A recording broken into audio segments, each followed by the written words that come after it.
ఇక భారత స్టాక్ మార్కెట్లకు బ్లాక్ డేస్ కొనసాగుతూనే ఉన్నాయి సార్. నిన్న ఒక్కరోజే 9 lakh crore రూపీస్ నష్టపోయారట. ఈ 5 నెలల్లో దాదాపు కోట్ల రూపాయలు ఇన్వెస్టర్స్ నష్టపోయిన పరిస్థితి కనిపిస్తోంది సార్. ఈ స్టాక్ మార్కెట్ పడిపోవడానికి కారణం ఏంటి సార్?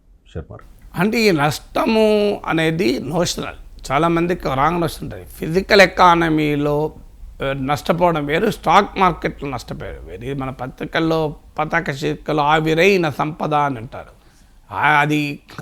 అది క్లారిటీ రావాలి. అది మార్కెట్ క్యాపిటలైజేషన్ అంటారు. మార్కెట్ క్యాపిటలైజేషన్ అంటే total number of shares into the value of షేర్ను మార్కెట్ క్యాపిటలైజేషన్ అంటారు. రేపు మళ్ళీ షేర్ల విలువ పెరిగితే 9 లక్షల కోట్లలో మళ్ళీ 5 లక్షల కోట్లు రిటర్న్ రావచ్చు, లేదు ఇంకా 15 లక్షల కోట్లు రావచ్చు. నిజంగా ఇప్పుడు 10 లక్షల కోట్ల సంపద ఆవిరైంది అంటే అర్థం, ఉదాహరణకు నాకు ఒక ఇన్ఫోసిస్ షేర్లు ఉన్నాయి. ఆ షేర్ 2,000 రూపాయలు ఉందనుకుందాం, కరెక్ట్గా ఎంత ఉందో గుర్తులేదు. నాకు ఒక 1000 షేర్లు ఉన్నాయి అంటే అర్థం ఏంటి?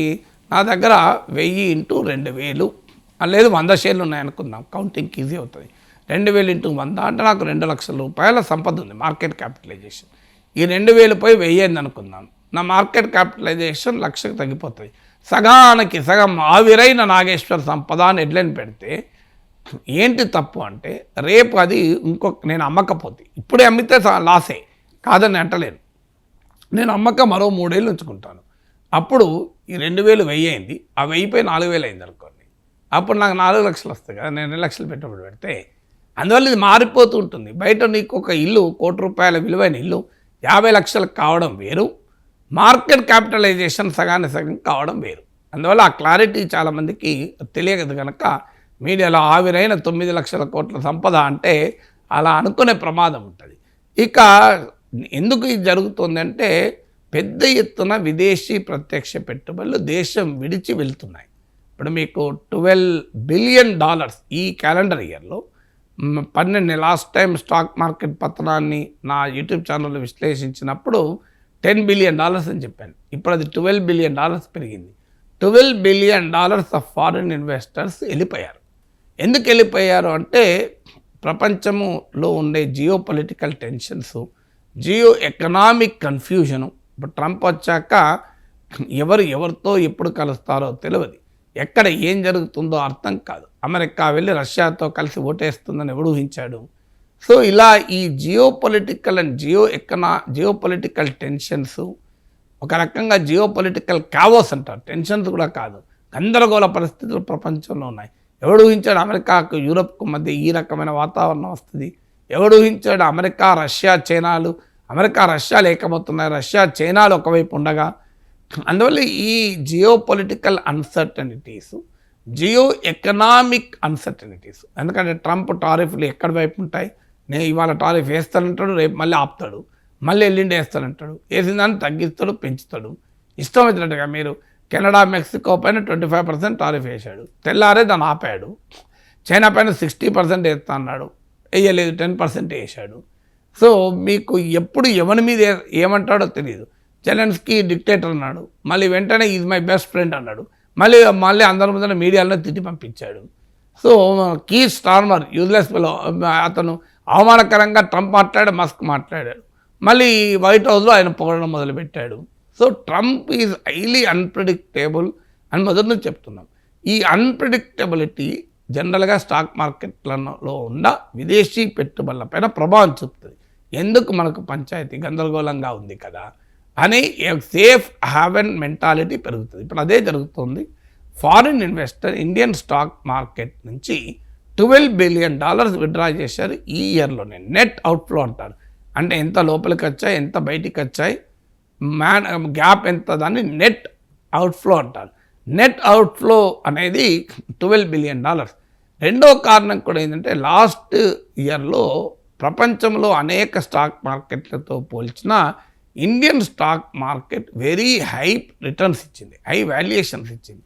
ఎప్పుడు కూడా స్టాక్ మార్కెట్లో భారీగా ధరలు పెరిగినప్పుడు ప్రాఫిట్ బుకింగ్ ఉంటుంది. మన ఫైనాన్స్ మినిస్టర్ కూడా ఈ మధ్య ఇదే చెప్పారు. ఆ ప్రాఫిట్ బుకింగ్ ప్రభావం కూడా కొంత ఉండొచ్చు.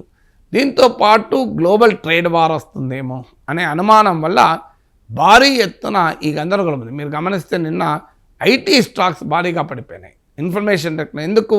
Information technology highly export oriented business. మీకు ఆయిల్ అండ్ గ్యాస్తో పోల్చండి, మీరు ఐటీ ఇండెక్స్ భారీగా పడిపోయింది. నాకు కరెక్ట్గా ఫిగర్స్ మీరు మా అన్ని పత్రికలు వచ్చాయి ఇవాళ.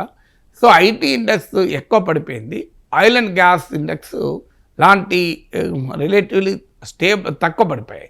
కారణం ఏంటి అంటే ఐటీ కంపెనీ సెక్టార్ అనేది టోటల్లీ ఎక్స్పోర్ట్ డ్రివెన్, అందులో యూఎస్ డ్రివెన్. ఎందుకంటే మన దేశ సాఫ్ట్వేర్ ఎగుమతుల్లో 70 to 80% అమెరికాకే. అందువల్ల ట్రంప్ ఏం చేస్తాడో తెలియని పరిస్థితి ఉంది. సో అందువల్ల ఈ గ్లోబల్ ట్రేడ్ అన్సర్టనిటీస్ కూడా మీకు ఐటీ స్టాక్స్ పైన, ఇప్పుడు ఐటీ రంగంలో ఆల్రెడీ ఆర్టిఫిషియల్ ఇంటెలిజెన్స్ కలకలం సృష్టిస్తుంది. డీప్ సీక్లు, మీకు గ్రాక్లు, ఇప్పుడు కొత్తగా ట్విట్టర్ వాడు అనుకుంటా గ్రాక్ అనేది వచ్చినట్టుంది.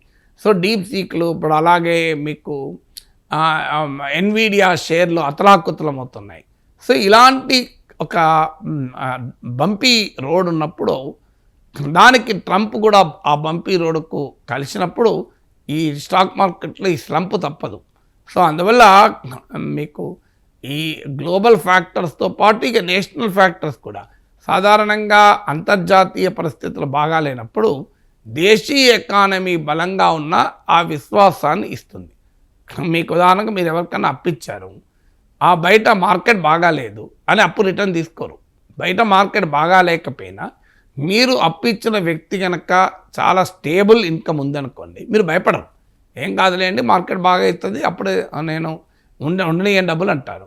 కానీ మార్కెట్ బాగాలేక మీరు అప్పిచ్చినటువంటి వ్యక్తి ఎకానమీ బాగాలేనప్పుడు మీరు భయపడి తొందరగా మీరు ఇచ్చిన అప్పు రిటర్న్ తీసుకుంటారు. ఇప్పుడు ఇండియాలో నుంచి ఫారిన్ ఇన్వెస్టర్ వెళ్ళటానికి కారణం అది. బయట మార్కెట్ ఏమో గందరగోళంగా ఉంది, ప్రపంచ economy, global economy, global trade ఏమో టర్బులెంట్గా ఉంది. పోనీ ఇండియన్ ఎకానమీ బాగుందా అంటే లేటెస్ట్ డేటా మీకు Q3 డేటా వచ్చింది, Q2తో పోలిస్తే కాస్త బెటర్. కానీ ఓవరాల్గా మీకు బడ్జెట్లోనే 6% ఎకనామిక్ గ్రోత్ ఉంటుందని అంచనా వేశారు.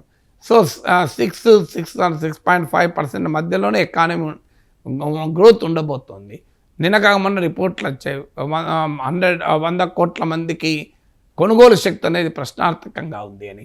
సో అందువల్ల రూపాయి పతనం అవుతుంది రోజు రోజుకు, మీకు ట్రేడ్ డెఫిసిట్ వైడన్ అవుతుంది, ఎక్స్పోర్ట్స్ టైటన్ అవుతున్నాయి. ఇప్పుడు ఇండియా చేసే మొత్తం ఎగుమతుల్లో 18% అమెరికాకు, 18% ఎగుమతులు ఇవాళ అమెరికా వాళ్ళ రెసిప్రోకల్ టారిఫ్స్ వల్ల ఆల్రెడీ ఇబ్బందులు ఉంది. ఇప్పుడు మన స్టీల్, అల్యూమినియం ఇదివరకు ఎగుమతి చేసేవాళ్ళం, ఆ స్టీల్, అల్యూమినియం పైన ట్రంప్ ఆల్రెడీ ఆంక్షలు విధించాడు. సో ఇలా మీకు వెంటనే వేరే మార్కెట్స్ ఎక్స్పాండ్ కావు. ఇప్పుడు యూరప్తో ఒక ప్రయత్నం జరుగుతుంది. యూరప్కు మనకు $137 బిలియన్ ట్రేడ్ ఉంది.